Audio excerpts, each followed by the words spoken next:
Once upon a time, in a quiet mountain village surrounded by tall pine trees and cool winds, there lived a boy who had one job: to watch over the village's flock of sheep. Every morning, he would guide the fluffy white sheep up the hill, where they could graze on fresh grass. He would sit under a big shady tree, watching the clouds drift by and listening to the soft bleating of his flock. At first, it felt peaceful, but soon, day after day, it began to feel boring. There was no excitement, no surprise, just clouds, grass, and sheep. So one afternoon, as a playful idea popped into his head, the boy stood up and shouted toward the village below, "Wolf, wolf, a wolf is chasing the sheep!"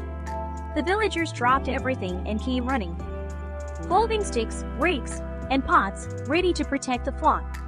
But when they arrived, there was no wolf, just the boy, rolling on the grass, laughing. "It was just a joke," he said, giggling. The villagers were not amused. They grumbled and returned to their work, shaking their heads. The next day, the boy felt bored again.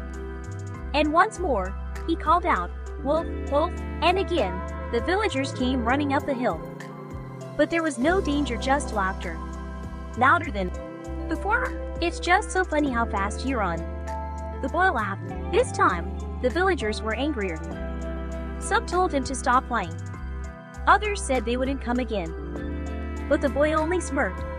To him, it was harmless fun. On the third day, the sun was just beginning to dip behind the mountains when the boy heard a sound.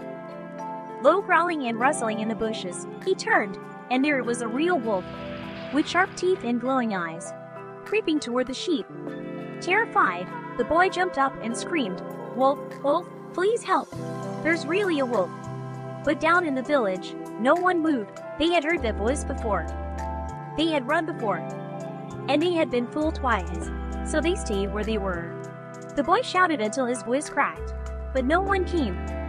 The wolf chased the frightened sheep into the dark forest. By the time the boy ran after them, it was too late. That evening, the boy returned to the village alone, his head low, his heart heavy. His sheep were gone. Tears welled up in his eyes as he whispered, "I was telling the truth this time." The villagers looked at him with quiet sympathy, but no one said a word. And from that day forward, the boy never told a lie again.